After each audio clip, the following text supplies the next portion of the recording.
Dans cette vidéo, on parlera du mouvement du projectile. Pour cela, on commence par définir un objet en chute libre comme étant un objet qui se déplace sous la seule action de son poids. Notez qu'une chute n'est libre que dans le vide. Dans l'air, les objets denses de très petite dimension et au début de leur chute sont considérés en chute libre. Un projectile est un objet qui est projeté par un certain moyen et continue en mouvement, comme une flèche tirée à l'aide d'un arc, une balle lancée par un joueur et un obus tiré d'un canon d'artillerie. Maintenant, pour étudier le mouvement, commençons par trouver le vecteur accélération du centre de masse d'un projectile soumis à son poids seulement et lancé avec un vecteur vitesse initiale v0 et sous un angle de tir alpha dans un repère galiléen x, y, z où x, y est un plan vertical contenant le vecteur vitesse initiale et x, z est un plan horizontal. Par exemple, dans les deux photos, on peut tracer les axes x et y, le vecteur v0 et alpha qui peut être mesuré sur les deux photos à l'aide d'un rapporteur. Le système étudié est le projectile. Le référentiel choisi est terrestre. La seule force exercée sur le système est son poids P. En appliquant la deuxième loi de Newton, on écrit sigma F égale ma. Sigma F peut être remplacé par P car c'est la seule force exercée sur le système. On obtient P égale ma. P peut être remplacé par mg. Alors mg égale à ma, ce qui conduit à vecteur g égale vecteur a ou bien vecteur a égale vecteur g. Si on projette les deux membres de cette équation sur les trois axes, on obtient ax égale 0, ay égale moins g et az égale 0. Dans ce qui suit, on trouvera les équations horaires du mouvement du centre de masse du projectile. Pour cela, on commence par écrire les composantes scalaires du vecteur vitesse initiale v0 sur les trois axes.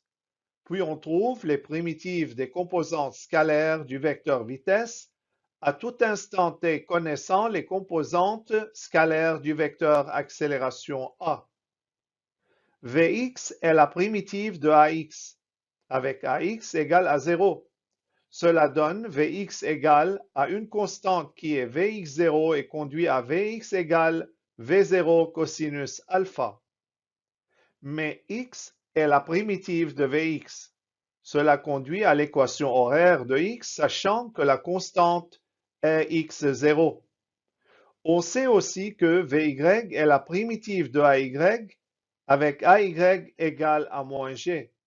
Cela donne Vy égale moins g multiplié par t plus une constante qui est Vy0 et conduit à l'expression de Vy.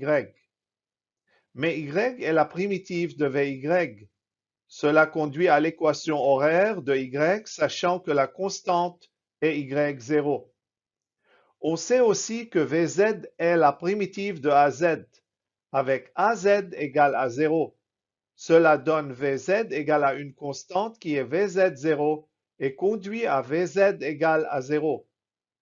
Ce dernier résultat veut dire qu'il n'y a pas de mouvement suivant l'axe des z, donc le projectile reste dans le plan formé par les deux axes x et y. Maintenant, on va déterminer l'équation et la nature de la trajectoire du centre de masse du projectile dans le cas particulier où le projectile est lancé à partir de l'origine O du repère, ce qui veut dire que x0 et y0 sont égales à 0 et qu'on peut les supprimer dans les équations horaires qu'on a déjà démontrées. À partir de l'équation horaire de x, on trouve t en fonction de x. Notez que cosinus alpha est au dénominateur. Il doit donc être différent de 0, donc alpha doit être différent de plus ou moins 90 degrés. Après avoir trouvé la date t, on la remplace dans l'équation horaire de y par son expression et on obtient l'équation de la trajectoire. Cette équation nous montre que la trajectoire d'un projectile qui n'est soumis qu'à l'action de son poids est parabolique, comme on peut le voir dans la photo, la trajectoire parabolique du centre de masse de la balle, puisque son équation est de la forme y égale ax au carré plus bx plus c avec a différent de 0. Dans la vidéo suivante, on va parler de la portée et de la hauteur maximale d'un projectile. Merci et à bientôt.